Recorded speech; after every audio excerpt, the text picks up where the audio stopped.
జిల్లాకు మరోసారి భంగపాటు తప్పలేదా? కాంగ్రెస్ ప్రభుత్వం ఏర్పడిన తర్వాత మళ్లీ విడత మంత్రివర్గ విస్తరణలో జిల్లాను పట్టించుకోలేదా?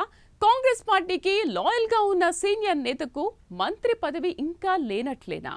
ఉమ్మడి ఆంధ్రప్రదేశ్లో మంత్రిగా పనిచేసిన అనుభవం, 4 సార్లు ఎమ్మెల్యేగా గెలిచిన ఆ నాయకుడిని మంత్రి పదవి ఎందుకు వరించలేదు? జిల్లా పొలిటికల్ సర్కిల్లో జరుగుతున్న చర్చ ఏంటి? Watch it.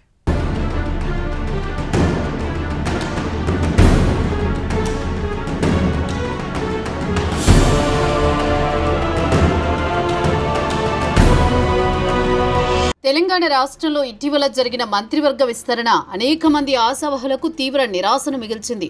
మంత్రి పదవులు ఆశించి భంగపడిన వారిలో ముఖ్యంగా బోధన్ ఎమ్మెల్యే సుదర్శన్ రెడ్డి వర్గం తీవ్ర అసంతృప్తితో రగిలిపోతోంది. ఆయనకు మంత్రి పదవి దక్కకపోవడంతో నిజామాబాద్ జిల్లాలో కాంగ్రెస్ పార్టీ భవిష్యత్తుపైనే ప్రశ్నార్థకం ఏర్పడింది. ఈ పరిణామం రాష్ట్ర రాజకీయాల్లో కొత్త సవాళ్లను సృష్టిస్తోంది. ముఖ్యంగా స్థానిక నాయకుల్లో నెలకొన్న అసంతృప్తిని ఎలా చల్లార్చాలనేది ప్రభుత్వానికి తక్షణ అవసరంగా మారింది. కాంగ్రెస్ పార్టీలో సీనియర్ నేతగా సీఎం రేవంత్ రెడ్డికి సమీప బంధువుగా అత్యంత సన్నిహితుడు కావడంతో బోధన్ ఎమ్మెల్యే సుదర్శన్ రెడ్డికి మంత్రి పదవి పక్కా అని అంతా అనుకున్నారట. కానీ అందరి అంచనాలు తల్లకిందులు చేస్తూ సామాజిక సమీకరణాలంటూ ముగ్గురికి మంత్రివర్గంలో స్థానం కల్పించారట. దీంతో బోధన్ కాంగ్రెస్ శ్రేణులు మండిపడుతున్నారట.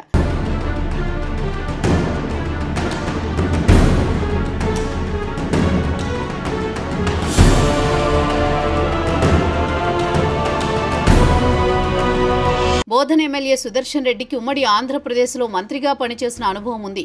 2023లో ఏర్పడిన కాంగ్రెస్ ప్రభుత్వంలో మంత్రిగా ప్రాధాన్యత లభిస్తుందని అనుకున్నారట.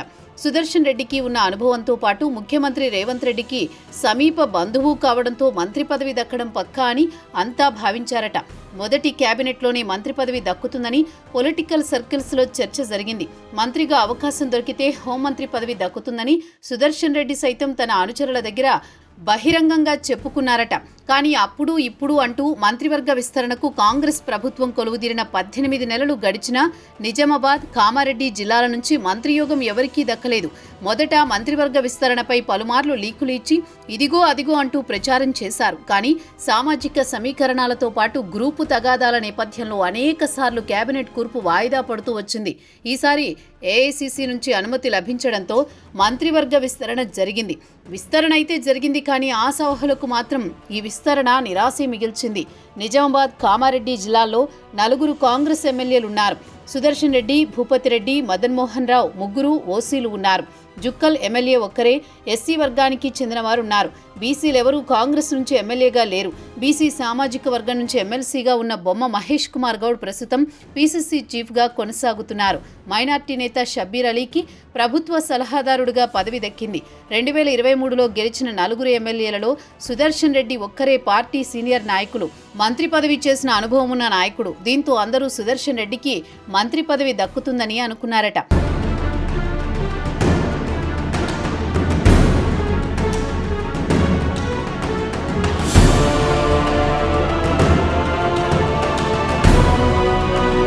ముఖ్యమంత్రి రేవంత్ రెడ్డికి సుదర్శన్ రెడ్డి సమీప బంధువు కావడం విశేషం. పీసీసీ అధ్యక్షుడు హోదాలో రేవంత్ రెడ్డి తెలంగాణలో పాదయాత్ర సమయంలో ఆయనకు సపోర్ట్ చేశారని రాష్ట్ర వ్యాప్తంగా కాంగ్రెస్ నాయకుల్లో చర్చ జరుగుతూ ఉంటుంది. ఈ కారణాలతో మంత్రివర్గ విస్తరణ అంటూ జరిగితే ఖచ్చితంగా సుదర్శన్ రెడ్డి పేరు ఉండాల్సిందేనని రేవంత్ రెడ్డి పట్టుబట్టి మరీ కూర్చున్నారట. మంత్రివర్గ విస్తరణ జరిగితే సీఎం కోటాలో సుదర్శన్ రెడ్డికి ఒక్కడికే అయితే ఇవ్వండని, మిగతా వారి గురించి మీరే నిర్ణయం తీసుకోవాలి అంటూ పార్టీ అధిష్టానం ముందు చెప్పారట రేవంత్ రెడ్డి. ఈ అంశాన్ని ఏమాత్రం పట్టించుకొని ఏఐసీసీ పెద్దలు సీఎం రేవంత్ రెడ్డి వర్గానికి చెక్ పెట్టారని టాక్ నడుస్తోంది. మంత్రివర్గ విస్తరణలో ఆయన అభిప్రాయంతో ఏమాత్రం సంబంధం లేకుండా సామాజిక వర్గాలను పరిగణలోకి తీసుకున్నారు. ఈ క్రమంలో రెండవసారి మంత్రివర్గ విస్తరణ చేసినట్లుగా కాంగ్రెస్ వర్గాల్లో చర్చ కొనసాగుతోంది.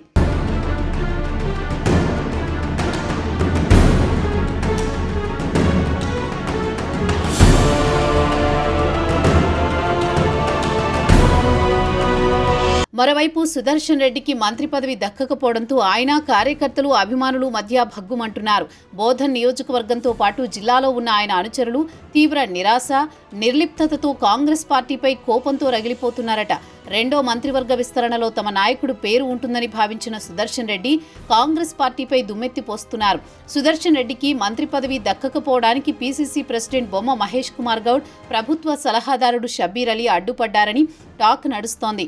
సుదర్శన్ రెడ్డి మంత్రి అయితే తమ రాజకీయ ఈక్వేషన్స్ దెబ్బతింటాయని వారిద్దరూ భావిస్తున్నారట.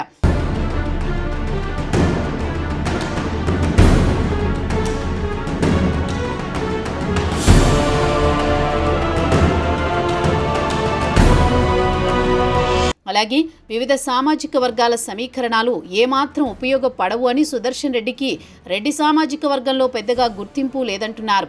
గతంలో మంత్రిగా పనిచేసిన ఏమాత్రం రెడ్డి సామాజిక వర్గాన్ని పట్టించుకోలేదనే టాక్ వినిపిస్తోంది. పైగా వయసు పైబడిందని, క్యాడర్ లేని లీడర్గా సుదర్శన్ రెడ్డి తయారయ్యారని అభిప్రాయం వ్యక్తం చేస్తున్నారు వారు.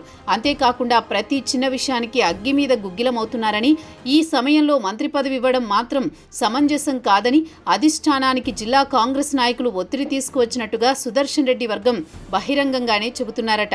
మంత్రి పదవి దక్కకుండా చేసి ఇప్పుడు నాటకాలాడుతున్నారని సుదర్శన్ రెడ్డి క్యాడర్ బహిరంగంగా విమర్శలు చేస్తోంది. మంత్రివర్గ అభ్యర్థుల లిస్టు కన్నా ముందే సుదర్శన్ రెడ్డితో పీసీసీ చీఫ్ మహేష్ కుమార్ గౌడ్ సమావేశం కావాలని అది అధిష్టానం సూచించినట్లుగా సమాచారం. అందుకు బోధన్ ఎమ్మెల్యే సుదర్శన్ రెడ్డి తీవ్రస్థాయిలో మహేష్ కుమార్ గౌడ్ పైన మండిపడినట్టు తెలుస్తోంది.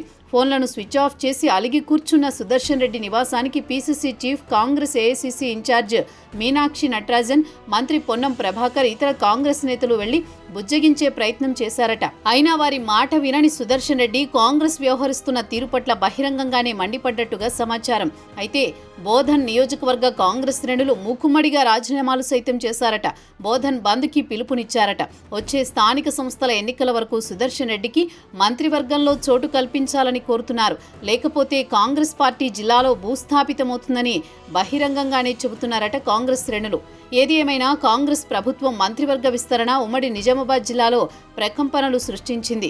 రాష్ట్ర మంత్రివర్గంలో ఉమ్మడి జిల్లాకు స్థానం కల్పిస్తుందా, లేక అలాగే ప్రజాపాలన నడిపిస్తుందా అనేది కాంగ్రెస్ అధిష్టానం చేతుల్లో ఉందని అభిప్రాయపడుతున్నారు రాజకీయ విశ్లేషకులు.